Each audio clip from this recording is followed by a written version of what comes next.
बिस्मिल्लाहिर्रहमानिर्रहीम। अस्सलाम वालेकुम नाज़रीन, मैं हूं कंबर ज़ैदी। इमरान खान पर कातिलाना हमले के बाद एक नई साजिश उनके खिलाफ जो है की जा रही है। वो साजिश क्या है, कौन सी साजिश है, क्या इमरान खान को एलिमिनेट करने की कोशिश की जा रही है? जो कातिलाना हमले की तहकीकात हो रही हैं उन पर बहुत ज्यादा सवालात खड़े हो गए हैं। 10 सवाल आपके सामने रखूंगा, कुछ नई इंफॉर्मेशन जो आई है वो भी आपके साथ शेयर करने की कोशिश करूंगा। अगर आपने मेरे चैनल को सब्सक्राइब नहीं किया है, सब्सक्राइब कर लें, बेल का आइकन जरूर दबाएं और फेसबुक पेज पे फॉलो करना ना भूलें। मुलजिम का दूसरा एतराफी बयान आया है, लेकिन वो एतराफी बयान इतना डेंजरस है कि वो उसने इमरान खान की लाइफ को मजीद इन डेंजर कर दिया। मैं ये बात क्यों कह रहा हूँ, ये हकाइक पर मबनी बात है। मैं अपना केस आपके सामने रखूंगा। देखें, एक तो इमरान खान साहब पर कातिलाना हमले के बाद तकरीबन 16 से 18 घंटे गुजर चुके हैं, लेकिन इसकी जो FIR है वो नहीं काटी जा सकी।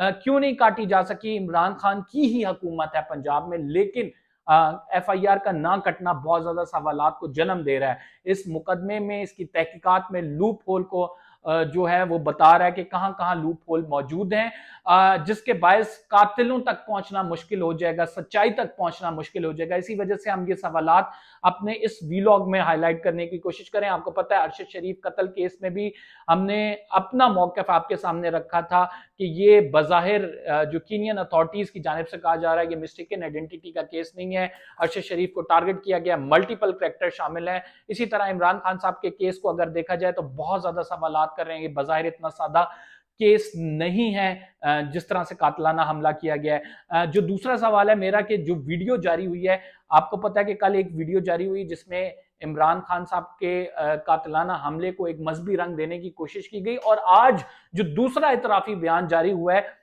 इसने तो इमरान खान की जिंदगी को मजीद खतरे में डाल दिया है। वो शख्स मजहबी जनूनियत में जो मुब्तला है वो ये कह रहा है कि खान साहब खुदा ना खास्ता हो, खान साहब ने गुस्ताखी किया, वो ब्लास्फेमस है और इस वजह से उसने खान साहब को टारगेट किया। वो रियासत मदीना का बनाने का कहते हैं और बला बला पता नहीं क्या उसकी जानिब से कहा गया है, और ऐसी बातें की गई हैं जो मैं यहाँ पे रिपीट भी नहीं कर सकता अगर वो आप पूरी वीडियो सुने। लेकिन ये तमाम बातें एक तरफ की निशानदही करती हैं कि इस तमाम केस को क्या मजहबी रंग देने की कोशिश की जा रही है, हमारा सवाल है ये। इसके बाद उस शख्स ने अपनी वीडियो में कहा कि मैंने 8 गोलियां बरसाई, लेकिन इन 8 गोलियों से 14 बंदे जख्मी हुए हैं। तो ये भी एक सवाल उठता है कि क्या वही शख्स एक मौजूद था, क्या वो शख्स तवज्जो हटाने की कोशिश कर रहा था, असल में फायरिंग किसी और ने किया? बिकॉज जो फॉरेन जर्नलिस्ट हैं वो सवालात उठा रहे हैं। एक फॉरेन जर्नलिस्ट ने लिखा, मैं उसका ट्विटर पे थ्रेड पढ़ रहा था कि उसकी गाड़ी पीछे थी और उसने लेफ्ट साइड पर जो आपको पता है प्लाजा है उसकी दूसरी छत से देखा तो ऑटोमेटिक वेपन से फायरिंग हो रही थी। लेकिन अगर ये मामला है या नहीं, इसकी तहकीकात के लिए वहां पे पुलिस जाए, वकुआ पे जाके गोलियों के होल देख ले। अगर 9mm पिस्टल से चली हुई है तो दूध का दूध पानी का पानी हो जाएगा, सामने आ जाएगी अगर किसी ऑटोमेटिक वेपन से चली हुई है। लेकिन अगेन क्वेश्चन वही है कि क्यों तहकीकात नहीं हो पा रही है? PTI की हुकूमत पंजाब में है लेकिन फिर भी तहकीकात नहीं हो पा रही है। ये एक बहुत बड़ा सवाल है जो कि खड़ा हो रहा है और जन्म भी ले रहा है इस वजह से, क्योंकि लोग इस पर जो है बातें कर रहे हैं, लोग इस पर क्या सराहियां कर रहे हैं, लोग इसको शक की निगाह से देख रहे हैं। दूसरा जो बयान जारी कराया गया वो कैसे बयान जारी हो गया?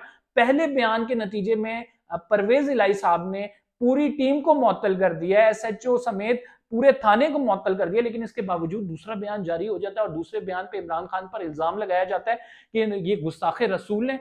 तो ये तमाम मामला किसी और तरफ निशानदही कर रहा है। और फिर अगर आपने ये शख्स मजहबी जनूनी था, इसने सिर्फ इमरान खान साहब को टारगेट करना था, तो इसने ब्रश क्यों खोलकर पूरे लोगों को टारगेट वहां पर किया है? फिर सवाल ये भी पैदा होता है कि PTI की जानिब से जिन 3 बंदों का नाम लिया गया है, इमरान खान साहब ने अपने जो जलसे से खिताब में पहले ये बात की थी कि अगर मुझे मारा गया तो इसको मजहबी रंग दिया जाएगा। खान साहब ये बातें क्यों करते नजर आ रहे हैं? तो इसका भी जवाब मिलना बहुत जरूरी है।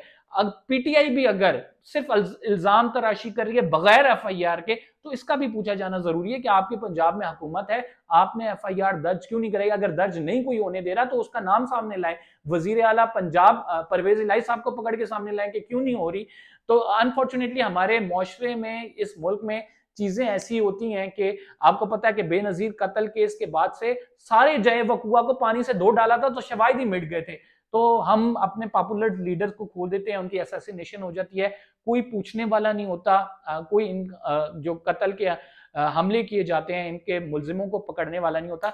देखें अभी तक जो कत्ल करने वाला है, जिसने कोशिश की है इसकी, उसका जो इतराफी बयान है उसकी क्या हैसियत है, ये भी बड़ा देखना जरूरी है। वो चोरी का मुलजिम था जिसको लाया गया, जैसे जिसने पिस्टल खरीदी, क्या उसका लाइसेंस मौजूद था, कहां से उसने पिस्टल खरीदी, तो ये तमाम मामला जो है वो इस टाइम अंडर इन्वेस्टिगेशन है।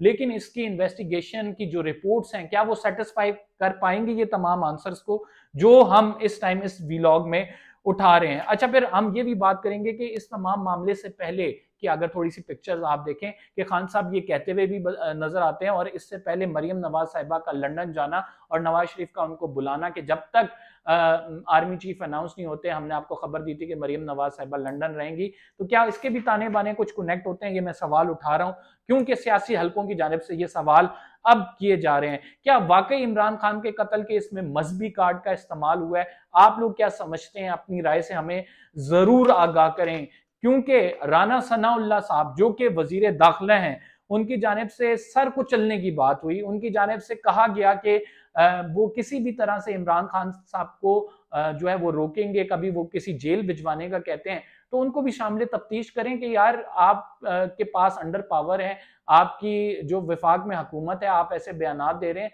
तो जरा तफ्तीश के दायरे में तो आए कि इमरान खान साहब इल्जाम लगा रहे हैं, तो क्या इसमें हकीकत है, कितनी सच्चाई है इसमें? इमरान खान साहब ने जिन 3 लोगों के नाम लिए हैं, क्या उनसे तहकीकात होंगी? ये सवाल अपनी जगह मौजूद है।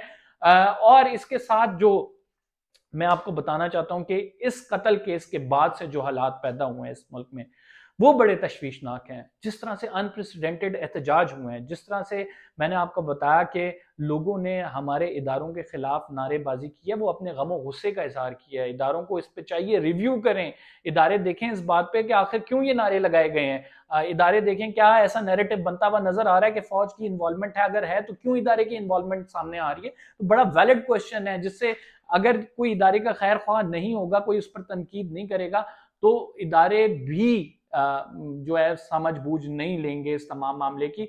तो लिहाजा इस पर जरूर बात होनी चाहिए, और हमारी ये कोशिश है कि आपने इस प्लेटफॉर्म के थ्रू हाईलाइट कर सकें वो चीजें जो आप तक इलेक्ट्रॉनिक मीडिया नहीं पहुंचा रहा है, जो आप तक खबर पहुंचनी चाहिए, जो हकाइक आप तक पहुंचने चाहिए, वो नहीं पहुंच पा रहे हैं अनफॉर्चुनेटली। कल एक एमपीए ने बंदूक लहरा के राना सनाउल्लाह को ललकारा और कहा कि राना सनाउल्लाह साहब आपको हम छोड़ेंगे नहीं। वो जलसे में ललकार रहे थे, अवाम उनकी आवाज पर लब्बैक कह रही थी। तो ये मुल्क किस तरफ जा रहा है? क्या खाना जंगी की तरफ जा रहा है? क्या हमने इसी तरफ मुल्क को लेके जाना है? हमने अब 1971 में देख लिया कि लोगों की राय का एहतराम नहीं किया गया, हमने एक अपना पूरा हिस्सा खो दिया। क्या हम मुतहम्मिल हो सकते हैं इन मुआशी हालात में इन सब चीजों के? तो ये सोचने की बात है जिस पर जरूर सोचा जाना चाहिए और अमल जरूर होना चाहिए।